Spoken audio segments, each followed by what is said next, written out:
Maurivan Galdino Costa falando, você está no meu programa. O Evangelho é sobrenatural, e você sabe, é sobrenatural porque não conta histórias, faz histórias, é real, funciona. Hoje eu estou aqui num estúdio diferente, no estúdio do Júnior Matos, aqui em Lagedo, Pernambuco, e foi uma ideia do meu querido filho na fé, apóstolo Janailson, pastor Janailson. E aí me veio a ideia, eu viajo tanto e chego em tantos lugares com tantos testemunhos e eu perco de contar os testemunhos porque eu fico resumindo ali as histórias e os testemunhos lá no nosso estúdio lá em Santo André, São Paulo. Mas hoje, com essa ideia do pastor Janailson, eu tenho a alegria de gravar aqui e depois o produtor aí do nosso programa acrescenta ali a vinheta, a introdução ali no nosso estúdio. Mas é uma alegria, estou aqui em Pernambuco gravando e hoje nós temos o testemunho do Cleiton, irmão em Cristo, Cleiton Silva, irmão do pastor Daniel, uma família de pastores, de homens de Deus, lá de Jupi, onde também temos um trabalho ali para a glória de Deus. E testemunhos são maravilhosos porque eles não, realmente, apesar de contar uma história, na verdade é uma história verdadeira, uma história real, uma história da Bíblia, as verdades da Bíblia que funcionaram e que funcionam até hoje. É uma alegria muito grande. E antes de entrevistar o Cleiton, eu quero, em cada vez que eu falar sobre os testemunhos, eu quero apresentar um dos livros, os livros que eu escrevi. Eu escrevi 17 livros, os publiquei, e quero apresentar um de vez, aí você pode depois, se desejar, adquiri-lo. Eu quero apresentar esse primeiro aqui, Eu Venci o Mundo, e esse livro é o título mais bonito de todos os livros que eu tenho. Por quê? Porque é uma palavra de Jesus, é direta de Jesus. João 16:33, Jesus disse, no mundo 3 aflições. São problemas que a gente tem, né, Cleiton? No mundo 3 aflições, mas tem de bom ânimo, eu venci o mundo. Então foram palavras de Jesus, por isso o título é perfeito. Nesse livro, eu fiquei pensando, bom, se Jesus disse, eu venci o mundo, aflições e vitória, então Jesus passou por aflições e dificuldades. E aí o Espírito Santo foi me dando um pouco da história de Jesus, desde quando ele foi colocado, gerado ali pelo Espírito Santo no ventre de Maria. A primeira vitória dele foi rejeição paterna, porque José queria acabar com o casamento, quando soube que Maria estava grávida. Então, aí eu falo de rejeição paterna, tentativa de aborto e como você pode vencer em Jesus. A segunda batalha que Jesus venceu foi a desvalorização do mundo. Muita gente quer ser muito valorizada no mundo, quer levar likes, curtidas, e não entende que pode vencer o desvalor. As pessoas podem não dar valor a você. Não deram valor a Maria, nem a José, nem a Jesus. Ela grávida, lá em Belém, chegando lá, não houve lugar na hospedaria para eles. Então, nem a hospedaria, ele nasceu numa manjedoura. E ali, eu vou falando de todas as batalhas, inclusive a adolescência, tem um capítulo só sobre enfermidades, eu venci as enfermidades, e até chegar no último, que é eu venci o inferno, Jesus venceu o próprio inferno. Se Jesus venceu, nós vencemos também. Com essa introdução e dizendo desse livro, você pode adquiri-lo, pede aí no telefone, no WhatsApp, nas descrições abaixo, você pede aí e adquire esse livro. Quero falar da minha alegria em saber um pouco sobre o Cleiton, sei um pouquinho, a partir do Janailson que me contou, ele disse, você precisa trazer o Cleiton para contar essa história, vai edificar muita gente, ele é jovem, o pastor Daniel, seu irmão, jovem também, são jovens, e é bom demais ver jovens servindo ao Senhor, pregando o Evangelho, ganhando outros jovens para o Senhor, e jovens que passaram quase na perdição, nesse vale da perdição, nesse fundo do poço, e de lá Jesus os arrancou. Então o Cleiton vai contar como foi que foi a sua história e como foi que Jesus o arrancou de lá. No meio de alguma fala sua, pode ser que eu interrompa alguma coisa muito interessante, sempre tem muita coisa interessante. Fica à vontade, Cleiton, muito obrigado por estar aqui, Deus te abençoe muito. Eu que agradeço, apóstolo, pelo convite, né, de estar aqui trazendo meu testemunho, né, como os outros testemunhos que tem por aí, né, eu creio que o meu também vai edificar muitas vidas. Desculpa o nervosismo, né, mas isso é normal, mas no decorrer da conversa eu vou me soltando aqui. O meu testemunho ele começou com 12 anos de idade. Na adolescência. Na adolescência, né? Foi o primeiro contato que eu tive, vamos supor, com o mundo lá fora. Mas sobre as coisas que ele pode oferecer, né? Eu estava na frente da minha casa e passou 2 amigos meus, né? E eles iam para a praça, sair pra praça, andar um pouquinho, como todo jovem na adolescência faz, né? Sim. E eles falaram, eu perguntei, pra onde vocês vão? Eles falaram, a gente vai ali na praça, dar um rolezinho, Aquele aquela convite aquele convite inocente. inocente. Eu falei, eu vou falar com a minha mãe. Eu falei, mãe, deixa eu ir na praça. Meus amigos ali eram pessoas que eu cresci junto. Ela disse, não, pode ir lá. Só uma pergunta, vocês eram crentes? Não. Conheciam o evangelho? Não. Ok, tá bom. Berço é berço católico. Ok. Aí eu disse, vamos lá, nós foi. E eu tenho poucas memórias do que aconteceu, mas a gente andou muito. O que eu lembro mais exato foi que eu fiquei, no final desse rolê, na gíria mais jovem popular, eu fiquei sozinho na praça, fiquei sozinho, tinha ido com os amigos, e acabei ficando sozinho. 10 horas da noite eu estava sentado lá na praça, na verdade eu não sabia nem a hora, quem falou foi meu irmão, porque meu irmão estava descendo da casa da atual esposa dele, a pastora Vanderleia, e me viu lá da esquina e disse, o que aquele menino está fazendo ali, 10 horas da noite? Aí olhou no relógio e disse, embora, louco. Disse, bora pra casa, a mãe deve estar preocupada, 10 horas da noite, não sabia a hora. Aí, 12 anos? 12 anos de idade, fui embora. Aí chegou lá, o Daniel perguntou, a mãe deixou ele sair, essa hora na rua, minha mãe já estava preocupada. Ah, não, ele foi mais os meninos, né, falou o nome. Eu disse, não, ele estava nem com ninguém não, estava sozinho. Aí, a partir daquele momento ali, eu tive uma certa carta branca com a minha mãe, em questão de sair. E a partir daquele dia, eu comecei a ter mais uma certa moral com ela e saía quase toda noite. Até então era só saídas inocentes. Ia pra rua, andava, se divertia com os amigos na conversa, não tinha nenhum contato com bebida, foi algo mais inocente, né? Mas chegou um certo período que eu comecei a conhecer pessoas que começaram a me influenciar pro outro lado da moeda, vamos dizer assim. Eu comecei a andar com pessoas que já fumavam, que já bebiam muito, pessoas novas, de 16 anos, 17 anos, pessoas que já tinham um envolvimento mais com tráfico, com droga. E eu comecei a pegar amizade, comecei a pegar confiança daquelas pessoas. Eu sempre gostei de esporte, de luta, eu comecei a lutar Muay Thai, lutava capoeira, treinava um esporte chamado parkour, aquele esporte que o povo vai pulando por cima das casas. E a partir daquele esporte ali eu conheci muita gente. E no decorrer desse conhecimento que eu fui ganhando, eu fui começando a me envolver. E a primeira vez que eu ingeri bebida alcoólica, eu estava com 13 anos de idade. E eu lembro até hoje que tinha 2 amigos meus que estavam lá na praça, eles estavam ingerindo bebida alcoólica, e eu fui lá conversar com eles, eles me ofereceram. E eu, na curiosidade fui lá e tomei uma dose. A primeira vez que eu tinha ingerido bebida alcoólica, eu fiquei tonto. Eu lembro até hoje que a gente tinha ido buscar aqueles leite comunitário que o governo dá, com esse mesmo amigo que me chamou para sair. E quando eu fui, que eu estava voltando, aí o álcool já tinha subido para a cabeça. É tanto que eu não fui nem tomar banho na casa da minha mãe, porque o álcool já estava na cabeça, já estava meio tonto, não sabia o que falar. E eu peguei as minhas roupas e fui tomar banho na casa de um amigo meu. E eu subi para a escola embriagado.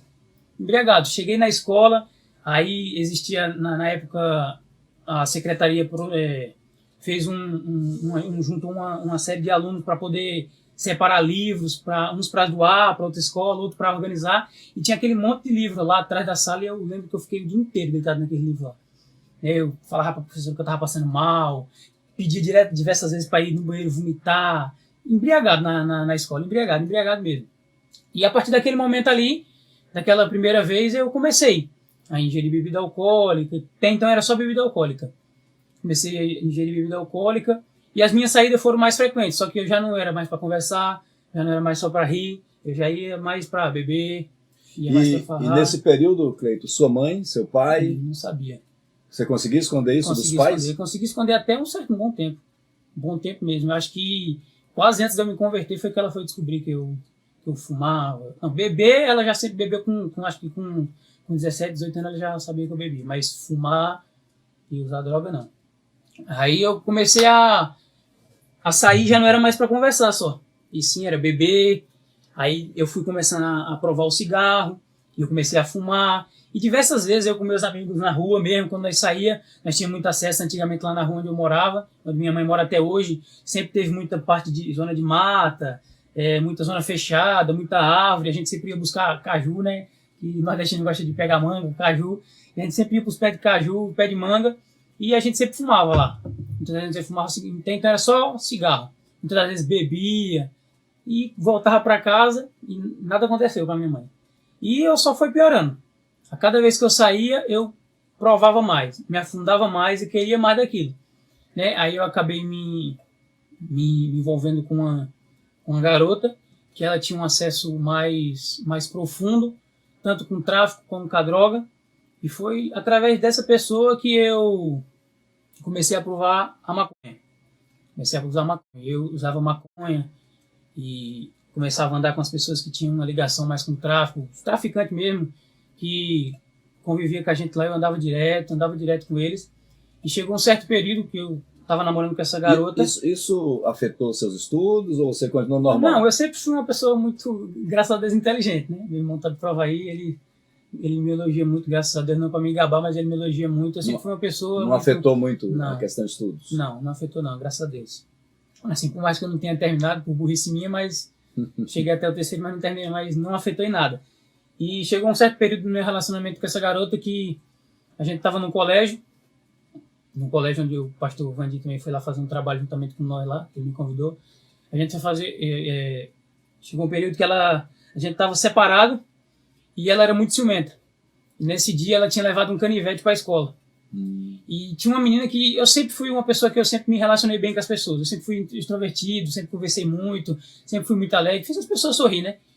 E ela ficou com ciúme, a gente estava separado, ela ficou com ciúme e ela tentou matar essa garota dentro do colégio. E nisso eles desceram para o conselho tutelar. Só que essa garota, ela colocou a culpa em mim, ela falou que o canivete era meu. Ela falou que aquele canivete que ela estava portando e tentou matar aquela mulher era meu. Né? Quando ele estava lá entrevistando ela lá no conselho tutelar, os policiais fizeram um monte de questionamento. Aí falaram que tinha sido eu que tinha dado aquele canivete para ela poder matar aquela menina. Aí as polícias foram atrás de mim, nós fomos para a delegacia. Aí, resumindo, eu era de menor e o delegado fez um monte de questionamento, fez um monte de coisa lá. E disse, olha, você vai ter que voltar aqui, você vai voltar com a sua mãe. Porque você vai ser preso. Você vai precisar voltar com a sua mãe e você vai lá, volta com a sua mãe e a gente vai vendo o que resolve isso aí. E eu lembro até hoje que quando eu cheguei em casa, minha mãe estava tomando banho. E cadê minha coragem para falar? Minha mãe sempre foi bruta. Minha mãe sempre foi daquelas nordestinas braba. Seu pai, só uma questão, seu pai nessa história toda? Não, ele saiu de casa, eu tinha, acho que era 10 anos. Ele então... separou da minha mãe. Ok. Se eu não me engano é isso, 10, 11 anos por aí. Isso é importante perguntar, porque a questão da paternidade, a questão de pai é muito importante. A falta de pai, veja, ele saiu, você tinha 10 anos, você começou com 12. Então faltava a figura paterna aí. Isso é importante a gente pensar na figura paterna. Os sociólogos dizem que a causa do maior, assim, a causa mesmo de toda a violência, a principal causa, violência, uso de drogas, é falta de pai, figura do homem. Por quê? A figura materna, a mãe, por mais que seja durona, rígida, é a figura da afetividade.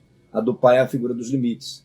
Então é preciso entender que os pais, figura masculina, são muito importantes. Por isso que uma criança precisa de um homem e de uma mulher. A voz grave, a voz grave do homem, a voz mais maleável, mais da mãe, né?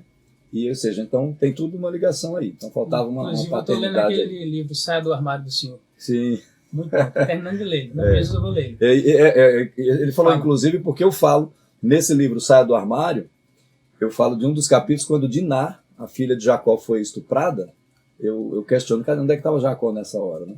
Faltou pai ali. Jacó teve algum probleminha ali. Então é interessante ver isso. Pode continuar. Então você foi e estava sem coragem de falar com a sua mãe. Estava sem coragem de falar com a minha mãe estava tomando banho. E eu fiquei rodeando o banheiro era do lado de fora. E eu fiquei rodeando o banheiro e falei, meu Deus, como é que eu vou falar agora?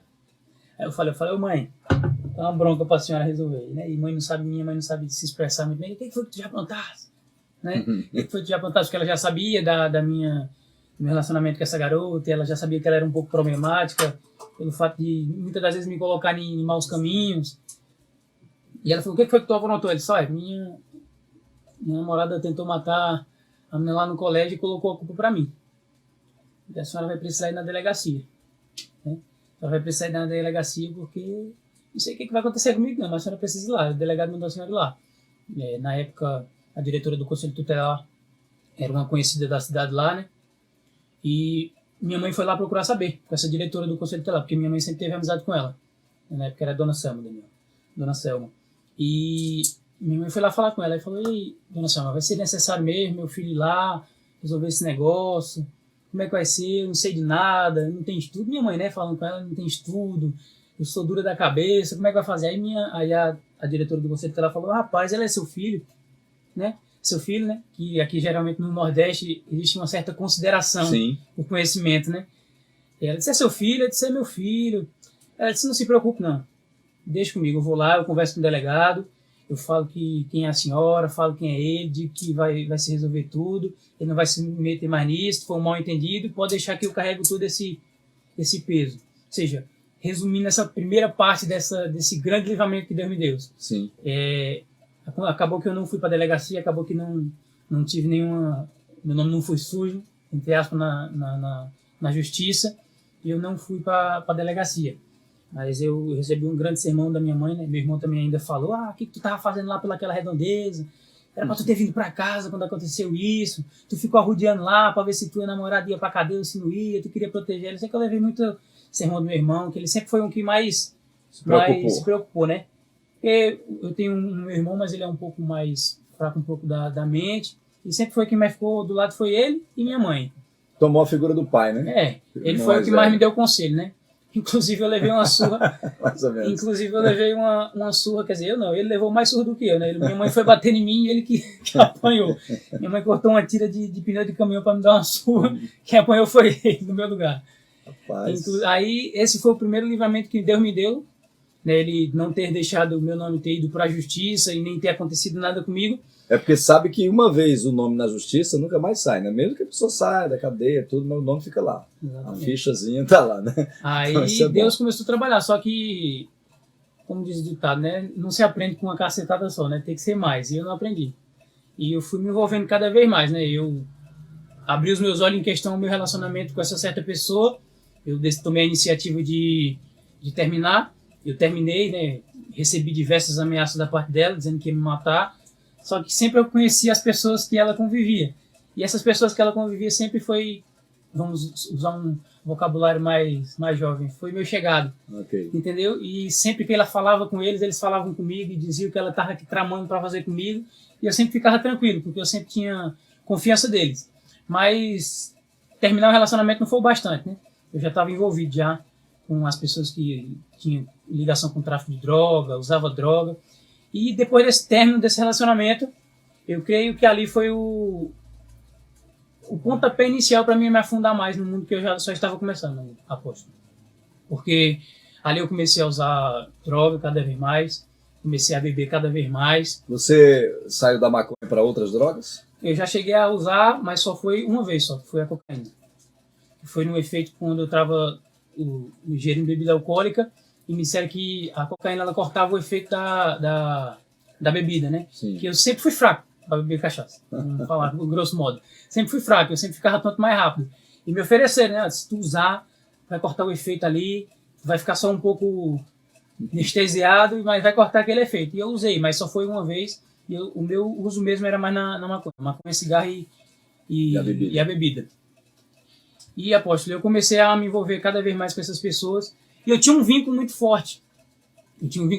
Com essas pessoas que usavam droga, tráfico, andava armado, essas pessoas direto do meu lado. Várias vezes a polícia parava as pessoas, era só eu sair de perto, parece que era livramento de Deus. Eu saía de perto muitas vezes para comprar alguma coisa, a polícia encostava, revistava e achava arma com eles. E por poucos segundos a polícia não me pegava junto com eles, eu seria cúmplice, querendo ou não. Claro. E eu olhava assim e falava, rapaz, que sorte danada é essa? Só que na verdade era Deus trabalhando. Agora eu entendo que era Deus trabalhando. Sim. E nesse período eu ingeria muito bebida alcoólica, bebia demais. E nesse período, entre 13 aos 16 anos, creio eu, a minha vida só foi essa, apóstolo. Foi bebida, droga e muita farra. Muita farra, muita prostituição. Isso dos 13 a 16 anos, dos 12 a 16 anos. E chegou um certo período que um pessoal lá, viraram certos mercenários na cidade de Jupi. Se você perguntar a qualquer pessoa que tem uma certa ligação com Jupi, com as histórias de Jupi, eles vão contar isso. E começaram a matar muitas e muitas pessoas lá em Jupi. Né? Tinha até aquele ditado, né? Tava amarrando um para matar no outro dia. De tanta pessoa que eles estavam matando naquela época. E muitas pessoas que mataram foram pessoas que estavam do meu lado. Foram amigos meus. Muitas pessoas mesmo, né? Daniel chegou a conhecer algumas dessas pessoas, né? Algumas dessas pessoas, e todos, quase todos, se não todos, eu cheguei a a ver eles mortos. Cheguei a ver eles mortos. Muito forte isso aí. Muito forte. O último que eu tenho lembrança foi o que levou 11 tiros. Lá na pracinha do velho. Levou 11 tiros, quando eu fui ver o cigarro ainda estava queimando o dedo dele, ele estava tentando respirar. E foi o último que eu vi. Depois desses acontecimentos, né, ainda sobrou alguns, vamos dizer, nesse ditado, sobrou alguns, restaram alguns ali, que ainda estavam comigo, que eu estava andando com eles, e nós costumávamos ficar sempre na praça. Todo dia, já era rotina já. Já era costume ir para a praça, fumar, fazer algazarra, muitas das vezes em festa sempre arrumar confusão. Eu lutava Muay Thai, lutei 4 anos de Muay Thai, lutei 2 anos de capoeira, e em festa a gente brigava muito, arrumava muita confusão, e meu irmão é de prova aí, muitas vezes andava com meu irmão, eu acho que ele quase nem queria andar comigo em festa, mas sempre quando tinha festa, olhou feio para mim, olhou feio para ele, eu queria estar indo em cima, porque eu sabia o que eu sabia fazer, lutei 4 anos de Muay Thai, e não era para qualquer um que eu baixava a cabeça. E chegou um período que nós estávamos na praça, eu e uns amigos meus, e nós achamos uma lista com nomes de pessoas. E nessa lista era nome de pessoas que era para ser mortas por esses mercenários. E o último nome era o meu. O último nome era o meu. E eu não sabia até então como eles sabiam meu nome. Estava lá, Cleiton Silva. Era meu nome. Só que depois eu fui saber, depois que descobriram quem foi, né? Depois, Daniel, tinha uma ligação com certas pessoas que tinham uma certa proximidade da gente. Depois que eu fui saber. Tinha muitos amigos meus, que estavam nos penúltimos, antepenúltimo ali, que já era próximo assim, achou aquela lista junto com a gente e disse, ixi, nós temos que se mandar. Sei que uns foram embora, outros se mudaram para o sítio, outros foram para a cidade vizinha, e eu fiquei na mesma cidade lá. Fiquei em Jupica, não tinha para onde ir. A única família que eu tinha era em São Paulo, né? Minha mãe nunca teve uma certa condição para me mandar para São Paulo, porque ela sempre nos criou sozinha, nunca teve a presença do meu pai para ajudar. E eu fiquei na cidade de Jupi, mesmo com medo, nunca falei nem para minha mãe, nem para meus irmãos, nem para ninguém, não falei para ninguém. Eu sempre fui uma pessoa que guardei muito para mim, esse certo tipo de coisa.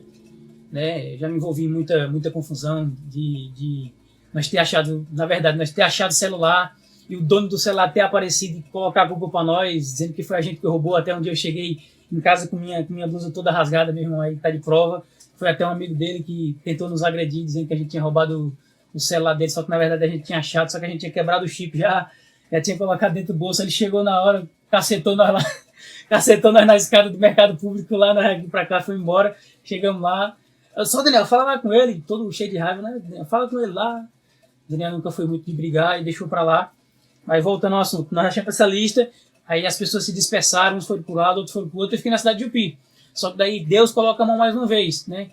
Quando nós achamos essa lista, uma semana depois, a polícia montou uma operação gigante lá e descobriu quem foram as pessoas que estavam matando e prenderam quase todos. Alguns foram embora para São Paulo e outros foram tudo presos. Ou seja, Deus mais uma vez colocou a mão, mas eu não sabia que era Deus. Isso tá sorte. Vai matar mais não.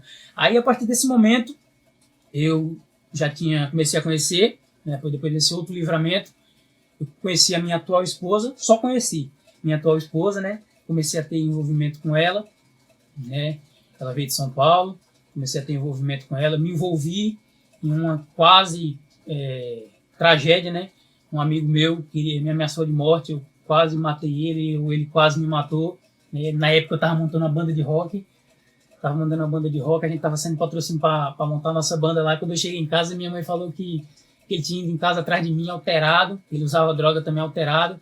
Quando eu saí na rua, os amigos já chegaram em cima de mim, já sabiam da minha fama, chegaram em cima de mim, fulano estava atrás de tu para te matar, tá com a faca na cintura, botei a faca na cintura, desci lá embaixo, peguei ele pela goela e disse, vamos ali embaixo para nós resolver. Só que daí não deixaram eu descer lá para baixo, porque o pior poderia acontecer, né? Aí foi uma quase morte, né? Tem até uma certa... É até engraçado como Deus ele adiciona pessoas na história, né? O pastor Geraldo, né? Nosso pastor Geraldo até fez parte desse acontecimento, né? Que a avó desse rapaz tinha ligamento, a família desse rapaz tinha ligamento com o pastor Geraldo, a família dele pediu para que o pastor Geraldo escondesse ele lá na casa dele, porque ele estava arrumando confusão com um amigo de infância, que cresceu junto, eles queriam se matar. Aí o pastor Geraldo até então não sabia. Quando eu contei para ele, o pastor Geraldo ficou de boca aberta, isso era tu, eu disse, era eu, que nós íamos se matar lá. Aí, graças a Deus, nós resolvemos, né? Daniel ainda foi lá na casa dele. Daniel sempre chega em certas coisas, ele sempre tomou a frente, né?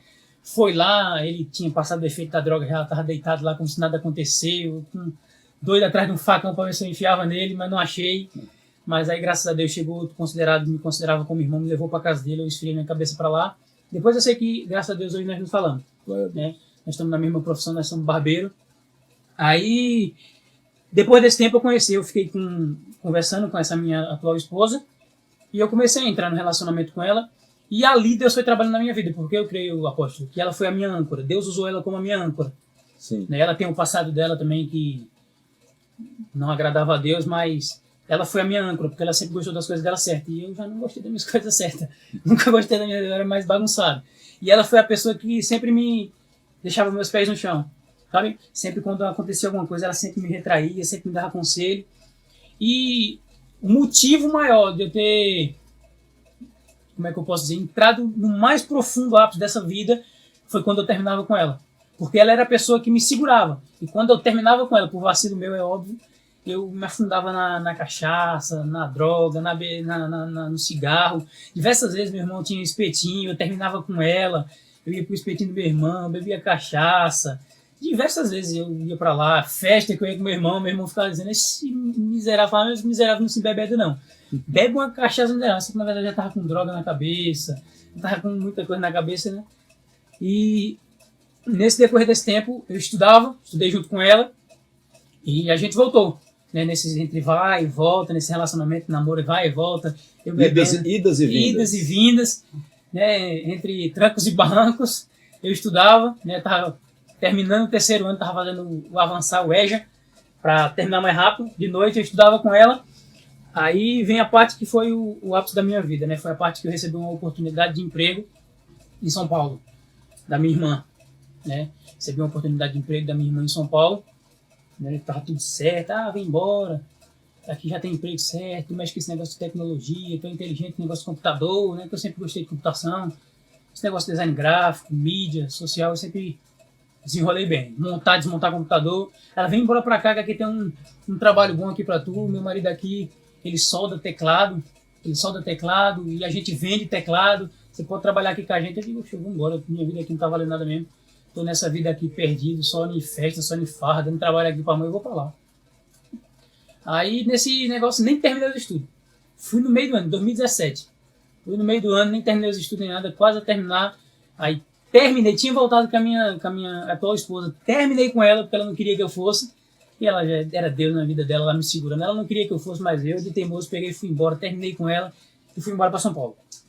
Chegando lá, né, fiquei uma semana na casa da família, das minhas irmãs, que faz muito tempo que eu não tinha visto, sair de lá com 2 anos de idade, né, 2 anos de idade quando a gente sai de São Paulo, eu vim para cá, a Jupi, e fiquei uma semana lá, só que quando termina essa semana eu recebo uma notícia da minha irmã, dizendo que o trabalho que já estava certo para mim não tinha como mais estar disponível, porque aconteceu algumas burocracias, que o chefe dela entrou numa crise lá financeira, não tinha como contratar. Eu falei, rapaz, eu fui para São Paulo já com esperança de trabalhar, eu novo, acho que eu tinha o quê? 18 anos, para 19 anos, creio eu, se não me falar a memória, foi em 2017, eu acho. Eu sou meio ruim de conta, mas acho que era isso. 19 anos. Disse, rapaz, eu saí de Jupi com proposta de emprego aqui para ver se eu melhorava aqui, para ver se eu focava minha cabeça aqui. Porque São Paulo é ou trabalho ou vida perdida. Ou você trabalha ou você fica na vida louca. Daí, trabalha em São Paulo é de domingo a domingo, trabalho, em alguns trabalhos, né? Domingo a domingo. Eu falei, rapaz, eu vim para São Paulo com esperança de uma vida boa, para ver se eu trabalhava e acabei nisso aqui. Sem trabalho, sem nada. E não sei como, mas aquilo ali me frustrou. Eu não sou uma pessoa que se frustra muito fácil com certas coisas. E aquilo ali me frustrou. Só que eu creio que aquilo ali foi o inimigo já trabalhando para tentar me afundar. E eu me frustrei com aquilo ali grandemente. Eu me revoltei de uma forma de... Se eu já estava pintando e bordando lá em Pernambuco, aqui eu vou fazer pior. Eu fui lá para você ver como o inimigo ele planeja as coisas, quando as coisas não é de Deus. Quando o inimigo planeja as coisas certas. Eu fui para lá, na maior festa que tem no Taboão da Serra, que é o Quentão do Taboão. Eu fui para lá. Do lado, atrás da casa da minha irmã, era a festa. Andou uns quilômetros, não precisava nem pegar, andou uns metros, já estava lá dentro. 30 dias de festa. Ponto, vai ser aqui agora. Vou aos 30 dias, foi os 30 dias. Cachaça, droga, prostituição, e eu tava lá no meio. Até algumas pessoas que eu me relacionei lá eu inventei muita mentira, até para vir para cá. Na época que eu voltei para cá, com as pessoas que eu tinha mais amizade lá, que eu formei amizade lá, eu tinha dito que eu tinha me matado. Pedi para pessoas dizer que eu tinha me matado, para você ver como é que tá o estado da minha mente. Eu pedi para pessoas que eu tinha me matado, para essas pessoas não mandarem mensagem para mim. Porque eram aquelas pessoas que, para nós, que não quer receber conselho, é chato. Aquelas pessoas que sempre aconselham, aquelas pessoas que sempre estão no pé. E eu falei para minhas irmãs, disse que eu morri, disse que eu me matei, que tem meu número aqui, mas eu me matei, meu corpo já está em Pernambuco já, que já vai ser enterrado, e inventa essa mentira aí. Até eu tentei procurar esse quando eu me converti, e todo orgulho caiu por terra. Eu tentei procurar no Facebook para pedir perdão, para falar toda a verdade, mas eu não encontrei. Aí, nessa festa, eu me entreguei mesmo na festa. Curti, farrei, bebi. Meu ex-cunhado, ele trabalhava de noite, sempre de tarde, na parte do dia ele sempre estava livre. E nas quinta-feiras sempre era a folga dele. Toda quinta-feira já era certo. A cachaça dobrava, de tarde até de noite. Chegava em casa direto, bebo. E aí eu fui para casa do meu pai estava em São Paulo. Eu morei lá com meu pai um certo tempo, esse período que eu fiquei, acho que eu fiquei lá 4 meses. Eu fiquei lá com meu pai e direto eu ficava bebo.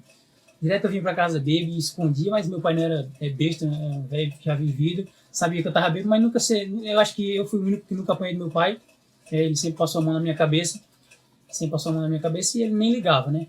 Eu acho que também com medo de um certo passado dele também, de apontar, de falar alguma coisa, eu me levantar e apontar ele também. E eu sempre chegava bêbado. Eu sei que nesses 30 dias, foi 30 dias de festa, foi 30 dias de curtição, de perdição mesmo. Me entreguei por completo, que eu me frustrei mesmo com a minha irmã, me frustrei mesmo com aquilo que ela tinha me prometido, fiquei com a raiva dela.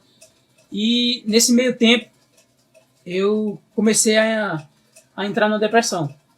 Foi o ápice da minha vida ali, né? Eu comecei a entrar na depressão. Eu estava vivendo aquela vida. A minha rotina em São Paulo era essa. Era acordar, era ir para casa das minhas irmãs, muitas vezes de tarde era beber e voltar para casa. Beber, voltar para casa. Beber, voltar para casa. Estava sem a minha esposa. E quem te arrumava dinheiro para beber? Você tinha ainda? Não, é amizade mesmo. O meu cunhado, que era proprietário do dono do estabelecimento lá, que tinha um barzinho lá. Em cima da casa dele tinha um barzinho. E ele tinha conta lá, né? O dono de bar sempre fez a conta lá. E a gente bebia cerveja e voltava para casa bebo. E, sempre tem alguém que paga, né? Sempre tem alguém que paga. Para beber, para coisa boa não, mas para beber ou droga, sempre tem alguém que paga. E eu comecei a colocar na minha cabeça, rapaz, a minha vida é só isso. Eu saí de Pernambuco, já estava nessa vida lá, vim para São Paulo com uma proposta de vida melhor e chego aqui, entro na mesma coisa e pior do que eu já estava lá em São Paulo. Aí você entra numa depressão. E eu comecei a colocar isso na minha cabeça. O inimigo foi colocando aquela dor no meu coração. Eu não consigo explicar, mas ele começa a colocar uma angústia no meu coração. Começa a falar para mim, tua vida é só isso, vai ser só isso, até tu morrer. Não vai ter propósito nenhum na tua vida. É só bebida, farra, prostituição, e tu vai ficar nessa aí. Tu não vai ter futuro, tu não vai ter trabalho, tu não vai ter uma perspectiva de vida, tu vai ficar só nisso. E aquilo dali o inimigo foi maquinando na minha mente. E eu comecei a ficar, como é que eu posso dizer, fraco na mente. Fui deixando aquilo entrar no meu coração, e o inimigo ele usa artimanhas certas. E eu fui começando a ver alguns vídeos de pessoas que entraram em depressão, e a única saída dessas pessoas foi a automutilação. Foi aí que eu tive contato com a automutilação, que pessoas davam na internet. Se você procurar de tudo na internet hoje, você acha. E eu comecei a pesquisar sobre isso, pessoas dando aqueles depoimentos, dizendo que a automutilação aliviava a dor que sentia, porque o inimigo começou a colocar na minha cabeça que eu era um peso. Começou a colocar na minha cabeça que eu era um peso morto. Que eu estava ali só para fazer bagunça, para dar trabalho para os outros, para atrapalhar a vida dos outros. E eu comecei a colocar aquilo na minha cabeça. Eu lá naquele quarto, que eu creio que era desse tamanho aqui, a kitnet que eu morava com meu pai, em cima da beliche, embaixo e em cima, tinha uma pia do lado e acabou, e o chuveiro e o banheiro. E eu comecei a olhar para os 4 cantos e digo, meu Deus, isso aí agora. E aí você começou a... Comecei. Aí o inimigo começou começou aqui na internet e usar isso. aquilo. Aí o inimigo começou a me apresentar isso. Ele disse, começa a se cortar. E eu sempre tive aquele medo, porque eu sou o cagão, vamos dizer nessa palavra, eu sou cagão pra dor. E eu nunca tive coragem de me cortar ou de sentir dor. Eu sempre senti dor, meu Deus do céu. E o inimigo falou, você se corta com a parte traseira da gilete, que ela não corta tão fundo.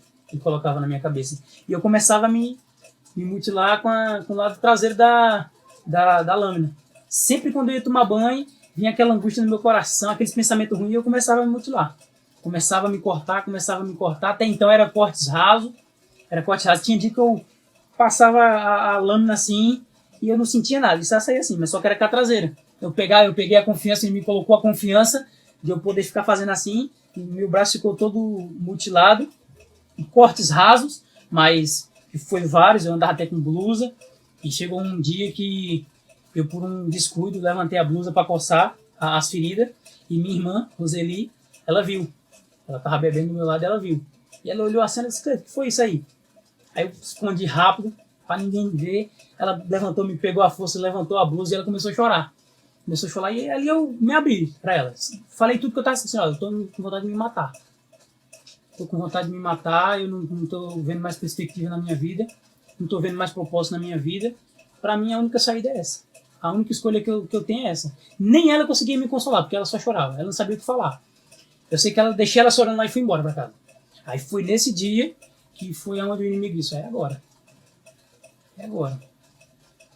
Pessoas já viram o que você está fazendo, tu já falou o que ia fazer, faz logo. Faz logo, se livra logo disso, se livra logo desse peso, um peso que ele mesmo estava colocando nas minhas costas. Sim, ele é o pai da mentira, disso, né? Se livra logo disso, porque tu já vai ficar livre. E foi no dia que ele só usa o outro lado da lâmina, que é o lado da lâmina normal, o lado cortante da lâmina. Que foi na onde eu cortei, né? Tem algumas marcas, Deus nunca deixou sair a marca do meu braço. Sim. Deus nunca deixou sair a marca do meu braço. Aqui, isso. Não dá pra ver aí que tá longe, mas tem aqui, tô vendo. Aqui. E quando não tinha espaço nesse braço aqui, é porque essas marcas aqui foi que Deus permitiu ficar, mas quando não tinha espaço nesse, eu me cortava nesse aqui também. Sim. Me cortava nesse aqui também. Cheguei a cortar na perna também. E foi no dia que ele mandou pediu pra mim usar o lado mais cortante da lâmina. Sugeriu. Isso, sugeriu. E eu coloquei lá aquelas músicas depressivas, né? Aquelas músicas internacionais. Antes eu procurava a legenda para saber como é que ela era em português, para mim depois ouvir ela em inglês e eu entrar na depressão total.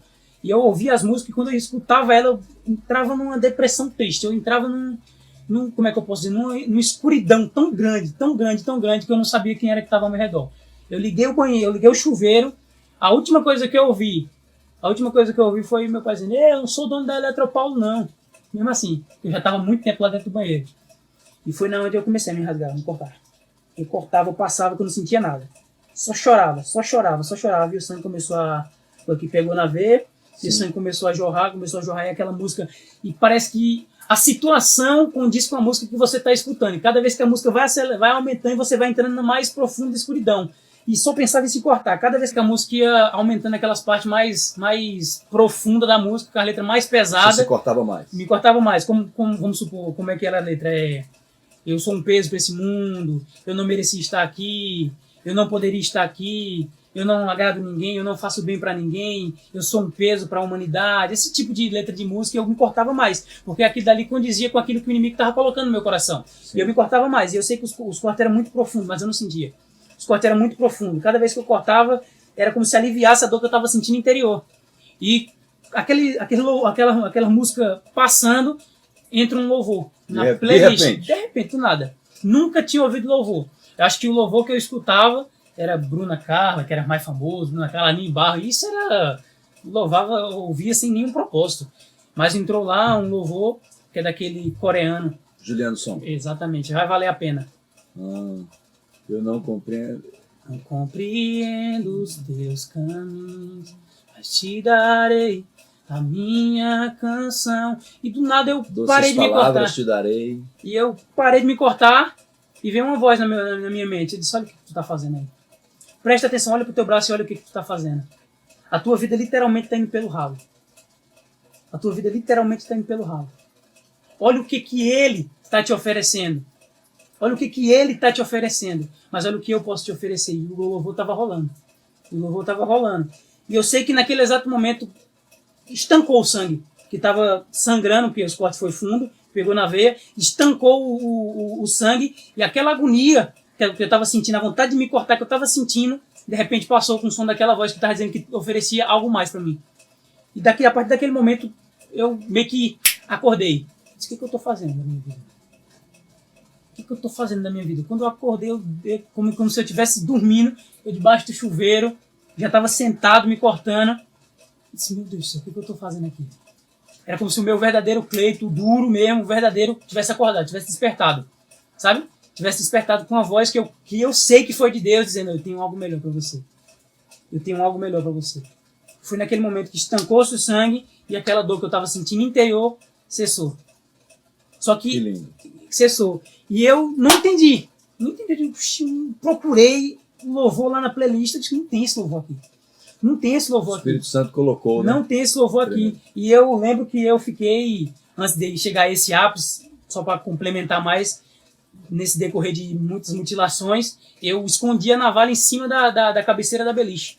E toda vez que batia aquela aflição, corria pro banheiro e me cortava, me mutilava. Porque quem já teve depressão sabe que quando você fica aflito, quando você fica agoniado e você conhece a automutilação, é só aquilo que te alivia. É só aquilo que massageia o seu interior, vamos dizer assim. E eu escondia lá a lâmina para meu pai não ver. E meu irmão ligou, o segundo mais velho ligou, falando que eu estava dando trabalho. Isso também foi um dos motivos que eu desisti de tudo. Aí eu procurei esse louvor. Disse, não tem esse louvor aqui. Não tem esse louvor aqui. Não tem esse louvor. E até hoje eu tenho a playlist salva na minha conta. Até hoje eu tenho. Não tem Juliano Som. E eu procurei aquele louvor, escutei ele, porque na hora não consegui escutar, porque aquela voz estava me confortando e me livrando daquela besteira que eu ia fazer. E eu não me converti ali, mas eu sei que foi alguma coisa diferente. Alguém falou comigo ali, não sei quem, naquela época eu não sabia, hoje eu sei, claro, que foi o Espírito Santo. E eu desliguei aquele banheiro, enxuguei aqui, botei a blusa de manga comprida e fui dormir. E no outro dia, isso já bem perto de eu vir embora, depois de 4 meses, minha rotina era essa. Depois da cachaça era essa. Era me mutilar e chorar dentro do banheiro, era só isso. Eu sabia fazer dentro desses 4 dias. Minha mãe ligou pra mim, né? Diversas vezes eu falei com meu irmão falou com o Daniel, mãe, que ele tá querendo se matar em São Paulo. E minha mãe ligou pra mim e disse, você quer ir embora? Eu falei, vem embora. Aí vim embora. Aí chegando aqui, eu já tava, graças a Deus, meu interior já estava restabelecido por Deus, né? Não sabia que era ele, mas ele restabeleceu o meu interior. E aqui eu recebi novamente uma oportunidade de emprego. Comecei a trabalhar novamente, né, na profissão que eu tenho. Meu irmão tinha um espetinho, meu irmão tinha montado um espetinho, estava lá com o espetinho dele, né? E eu recebi essa oportunidade de emprego lá, né? E o tempo foi passando, eu ainda vivia nessa vida, bebia muito aqui, né? Bebia muito aqui, bebia lá no espetinho do meu irmão. Diversas vezes eu chegava do trabalho, de lá ia beber, saía de lá 10 horas da noite, bêbado já. Muitas vezes secava garrafa de temperada, não sei se o senhor conhece, temperada, cachaça lá. Nunca bebi não, mas já ouvi falar. Temperada, esse tipo de coisa, né? E chegou um certo momento que eu recebi uma oportunidade. Né? No local que eu trabalhava lá, eu recebi uma oportunidade. Eu estava no espetinho do meu irmão, lembro como hoje, estava no espetinho do meu irmão. E essa pessoa chegou para mim e disse, olha, eu tenho uma proposta para tu. Eu sempre fui envolvido, ele sempre teve essa confiança de eu sempre estar com ele, sempre quando ele ia receber dinheiro, eu sempre ia com ele, porque ele confiava em mim, sabia que eu era pedra ruim. Ele confiava em mim, fazia meio que a segurança dele. E ele disse, olha, eu tenho uma proposta para tu. Nessa época eu já tinha voltado, quando eu voltei de São Paulo, só para resumir, quando eu voltei de São Paulo, eu voltei já com a minha esposa, eu tinha reatado os laços com a minha esposa, foi uma das coisas que Deus também fez, foi eu ter voltado com a minha esposa, ela foi lá para São Paulo também, eu fiquei com ela um tempo, aí eu voltei para Jupi, quando eu voltei para Jupi eu soube que eu ia ser pai. Ela ficou grávida, só que daí nós separamos de novo, porque a vida era assim, nós separamos de novo, aí meu filho já tinha nascido, eu estava trabalhando, ganhando pouco no local que eu estava trabalhando, o filho já tinha nascido, pagando pensão, e ele chegou para mim, pra você ver que o inimigo ele junta tudo, pagando pensão, ganhando pouco, aí ele chegou para mim e disse, eu tenho uma proposta para tu. Eu falei, fala o que é. Só, é um negócio que pintou aí, eu só vou se tu for. É que ele era daquele, eu só vou se tu for. Eu disse, pode dizer, só é uma proposta, que tu vai ganhar 7 mil por mês. Na época eu ganhava 400 reais. Na época eu ganhava 400 reais. 7 mil por mês. 7 mil por mês. Eu fiquei fazendo o quê? Só vai ter que transportar uma mala. De uma fronteira para a fronteira do Brasil. Só isso. Só isso. 7 mil reais. Eu disse, mas e se a polícia pegar? Se a polícia pegar, você tá por conta. Eu disse, agora aí vai dar meio ruim, né? Aí eu pensei no meu filho, pagando pensão, ganhando pouco. Falei, eu posso pensar? Eu disse, pode, depois você me diz. Aí eu pensei, eu falei, rapaz, se eu for pego, já basta esse desgosto pra minha mãe, né? Já quase me matei, quase fui preso, eu usava droga e eu não vou aceitar não. Aí eu falei, cheguei para ele, disse, olha, não vou aceitar não, né? Você tem certeza? Você tem certeza? Não vou aceitar, mas só para transportar uma malazinha só. Eu disse, mas e se a polícia me pegar? Não, essa polícia, mas você não me pega fácil assim não, sabe? Sempre tem uma coisa que eles querem falar com argumento. Eu falei, não vou querer não, tô com um filho aí, cara. Dá um mau exemplo pro meu filho, não quero não, quero uma vida melhor. Aí ele falou, 14 mil. Dobrou. Eu disse, meu Deus, e agora? Se eu posso pensar de novo? Ele disse, pode. Aí eu fui lá, pensei, meditei lá, disse, acho que não vou aceitar não. De todo jeito, 14 mil, mas ainda tem os mesmos riscos, vai ser a mesma vergonha, meu filho vai saber quem fui eu, já não basta do meu passado, ele saber quem eu fui depois de ter sido pego com contrabando de droga, de cigarro, esse tipo de coisa, não. Eu cheguei para ele e disse, olha, não vou querer não, deixa isso para lá, deixa quieto. Aí foi dali que eu parei de me envolver diretamente com tráfico. Foi parei que eu comecei a tirar tudo esse negócio de tráfico da minha vida. Porque eu já tinha meu filho, eu comecei a pensar mais no meu filho, e eu só estava mais na bebida mesmo. Não mais nessa vida louca de bebida, eu usava droga. Quando eu ia andar de skate, eu usava muita droga com meus amigos. E por aí foi. E chegou um período que a minha tia, missionária Margarida, ela veio para Jupi, junto com o Diácono Giliardi. Ela veio fazer a missão aqui, né, com o propósito de abrir um ministério, um ponto de pregação, segundo ministério. E nesse meio tempo, o meu irmão era mais apegado com o meu primo, né, o Diácono Giliardi, e ele começou ele estava afastado, meu primo estava afastado, bebeu uma cachaça só, estava afastado, Deus botou ele no caminho, pregou para meu irmão, pregou para minha cunhada, pregou para minha mãe, pregou para o meu outro irmão, pregou para minha avó, se converteu todo mundo. Maravilha. E só um detalhe, minha avó se converteu com 92 anos sem escutar, e quando a minha tia fez o apelo bem baixinho, minha avó falou, eu aceito Jesus. Olha. Aceitou a de Jesus, meu irmão, né? Ele tem um testemunho dele, eu não posso dar spoiler aqui, né? Aceitou meu irmão, o negócio dele começou aí de trancos e barrancos, não funcionou porque ele bebia, mexia com cachaça e não deu certo. Aí meu irmão entrou na igreja, foi entrando na igreja, foi se aprofundando mais na igreja. Aí Deus usou meu primo para comprar um caminhão, para ir trabalhando na vida deles, para eles terem um vínculo maior e automaticamente impactar a minha vida para que eu possa entrar também, né? Eu falei, Daniel, crente, não tô acreditando nisso não suportava evangélico na minha frente, não suportava evangélico, dizia direto lá dentro da casa da minha mãe, olha mãe, minha tia fica chamando os demônios aí, quando ela sair eles vinham, ela não tá aqui, aí vocês vão ver, ela vai estar aqui, como é que vocês vão expulsar os demônios aí? Ela fica chamando aí nessas orações aí, chamando o diabo, e vocês ficam aí depois aí sei que ele se converteu, depois minha mãe se converteu, foi uma coisa mais linda, dizendo ele, eu não vi, né, foi uma coisa mais linda lá, mas eu creio que foi sim, porque o Espírito Santo, quando ele tá num ambiente, coisas inacreditáveis acontecem, né? E eles se converteram. E nisso eu falei, rapaz, meu irmão se converteu e eu tirava onda dele. Aí pro puto, né? Vai lá, pastor. Tirava onda, porque meu irmão sabe, eu era de louca. Vai lá, puto. E você é profeta, porque ele brincava dizendo que você era pastor e é mesmo, né? É besta, agora é o pastor Daniel, o irmão dele. É besta pro puto, perdendo tempo lá. Uma semana, tirando onda dele, uma semana. Uma semana depois a minha tia disse, ô Cleiton, a gente pode fazer uma visita lá com você, pessoal da igreja, você é minha tia, né? Vou deixar, né? Aí abri as portas, né? Anteriormente eu frequentava a Universal, só que não tinha uma profundidade. Claro. Eu fui batizado com o Espírito Santo na Universal, só que eu não sabia que eu tinha sido batizado com o Espírito Santo, por conta que o pastor de lá, ele falava, olha, cuidado com as línguas estranhas, porque até o diabo fala com línguas estranhas. E eu tinha línguas estranhas, mas eu tinha medo de falar. E aquele Espírito Santo foi cair na minha vida, porque quando nós alimentamos a carne, o espírito automaticamente morre, né? Verdade. Ele não morre, né? Mas num linguajar mais bruto. E Daniel disse, ele ia conhecer da palavra, não conhecia nada da palavra. Eu frequentava a igreja por conta da minha ex-namorada. E minha tia pediu, né? Minha tia pediu para fazer essa visita lá, esse culto. Eu disse, vamos embora, pode ir lá. Louvaram lá o louvor da harpa, cantaram uns hinos lá, meu irmão recebeu a oportunidade, ela recebeu a oportunidade. Eu achei muito bonito, nunca desrespeitei, mas não queria ver na minha frente. Nunca desrespeitei. Aí ela, você quer aceitar Jesus hoje? Eu disse, não. Quero não. Deixa para outro dia. Mas muito obrigado pela visita, eles foram embora. Aí Deus, sempre minha âncora, sempre foi minha esposa, eu estava junto com ela já. Aí Deus colocou no coração da minha esposa, dizendo, Cleiton, nós precisamos casar. precisa casar.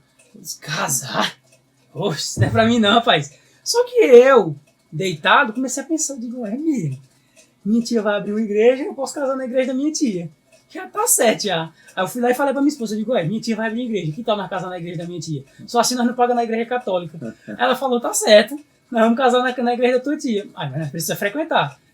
Eu falei, é mesmo. Precisa frequentar. Aí minha tia abriu a igreja, eu fui frequentar. Aí fui lá a primeira vez, numa quarta-feira, culto de louvor e adoração, só uma porta aberta, poucas pessoas, sentei na segunda fileira, né? Louvor lá, os varões louvaram, adoradores por excelência. E eu lá, né? Isso muito bonito, gostei muito. Tocou, mas a carne dura lá, disse, não vou chorar, né? Tocou, eu disse, rapaz, isso é bonito, né? Fala com a pessoa, né? Eu conversando com a minha esposa, fala com a pessoa, né? Ela disse, é bonito, né? Eu disse, mas que tal não aceitar Jesus? Que minha tia tinha feito o apelo. Vocês aceitam Jesus? Só tinha eu e ela ali. Vocês aceitam Jesus? Não, hoje não. Deixa pro outro dia, deixa pro outro dia aí, deixa pro outro dia. Aí foi no segundo culto que eu fui. Lembro como hoje, estava sentado na segunda fileira da cadeira. Eu sei que aquele culto tinha poucas pessoas humanas, mas o Espírito Santo estava muito forte naquele ambiente. E sei que foi muito louvor lá, teve muito louvor, a palavra também tocou muito no meu coração, no coração da minha esposa, que eu chorava igual criança. O pastor Geraldo também estava presente lá, eu chorava igual criança. Aí no final do culto a minha tia, alguém aceita Jesus? Eu dei um pulo da cadeira e disse, eu aceito Jesus. Eu aceito Jesus. Minha esposa logo em seguida disse, eu também aceito. Aí eu fui na frente, aceitei Jesus em público, falei que eu queria aceitar Jesus. E desde esse tempo pra cá, eu estou nessa peleja. Aleluia. Depois de ter quase me suicidado, que é um algo que não tem perdão, segundo a Bíblia, né? Ferir o templo e morada do Espírito Santo, não tem perdão e eu quase... Você tem quantos anos hoje? Eu vou fazer 25 meses que vem. Então vocês viram que testemunho profundo, né? 12 anos de idade, uma simples visita numa praça e toda uma história de 12 até mais ou menos o auge aí com mais ou menos 20 e poucos anos, 22. Essa tentativa de suicídio? Não, quando eu tinha, acho que eu tinha uns 19 para 20. 19 para 20 aqui lá em São Paulo. Lá em São Paulo. Mas o ápice ali, Jesus falando através de uma música que não estava na playlist do Cleiton. E a gente vê então Deus sempre, esses livramentos na vida do Filho de Deus. Hoje é um jovem, né? Um jovem casado com um filho. Dois como é o nome da sua esposa? Eduarda. Eduarda e 2 filhos. Hoje podendo, com uma palavra como essa, ministrar em outros jovens, né? Daniel também está ali, vocês não estão vendo, mas é pastor e irmão, um dos irmãos mais velhos, né? Do Cleiton, né? Tem outros irmãos mais velhos, certamente, ele é jovem também, servindo ao Senhor. Então, nós queremos agradecer a Deus porque, assim, esse pulo que ele deu naquele dia do culto, não foi um pulo, aceitei Jesus e pronto. Jesus já foi falando com você desde 12 então, anos, mesmo sem saber como o Cleiton repetiu algumas vezes. Eu não sabia que era Deus, mas era Deus trabalhando, pregando no próprio coração dele. E o amor do Espírito Santo ali naquele momento. O Evangelho é isso, o Evangelho é sobrenatural.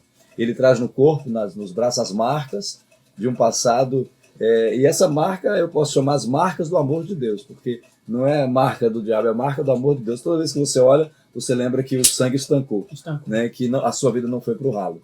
Eu quero, você que está assistindo esse programa, que assistir agora, que assistir daqui a um ano, a pessoa, depois de estar escrito aí a data da edição do programa, Cleiton disse que ele deu um pulo e disse, eu quero aceitar Jesus. Mais ou menos como o cego Bartimeu, que ficava, Jesus, filho de Davi, tem misericórdia de mim, e quando Jesus chamou, a Bíblia diz que ele deu um pulo, largou a capa para lá, deu um pulo, e aceitou Jesus e seguiu Jesus. Aceite Jesus também. Repita essa oração comigo, após mim, e depois que você repetir essa oração comigo, eu vou pedir para o Cleiton orar. Vou pedir para o Cleiton orar por você, porque ele passou por essa experiência. Pedir a Deus que abençoe jovens, adolescentes que hoje se mutilam, que já tentaram se matar, outros que o diabo está trabalhando na mente para que consigam, para que Satanás consiga realizar esse intento. Depois de você repetir essa oração, o Cleiton vai orar por você. Repita assim comigo: eu aceito Jesus Cristo como meu Salvador. Eu aceito o chamado quando ele diz, vinde a mim. E eu dou um pulo como o Cleiton deu, como o cego Bartimeu deu. Glória a Deus. Eu largo a minha capa, as coisas do passado, e eu me entrego a Jesus. Glória a Deus. Eu rejeito todos os pensamentos maus da minha mente. Aceito aquele que derramou o seu sangue por mim. Amém. Amém. Deus te abençoe grandemente. Cleiton, pode orar ali, olhando ali para a câmera. Pai amado, Pai querido, nós te agradecemos, Senhor, por este momento, Senhor Jesus, que através, Pai amado, desse testemunho, jovens, ó Pai, possam ser impactados, possam ser tocados, Senhor Jesus, que o Espírito Santo, Pai amado, possa tocar no coração de cada um deles, de cada uma delas, Pai amado, que eles venham ver, Pai amado, que só o Senhor tem vida, que só o Senhor, Pai amado, pode dar vida e vida com abundância, Senhor, que o Senhor possa tocar, ó Deus, grandemente, profundamente, Pai, no coração de cada jovem que passou, Jesus, ou que está passando, Jesus, por esse processo, Jesus, mostra a eles, Pai amado, que o Senhor pode oferecer algo a mais, que pode oferecer, Senhor, propósito e perspectiva de vida, Pai amado, através dessa oração e através desse testemunho, Deus, eu profetizo, Pai, libertação e cura, Jesus, em nome de Jesus Cristo. Amém. Amém. Deus abençoe.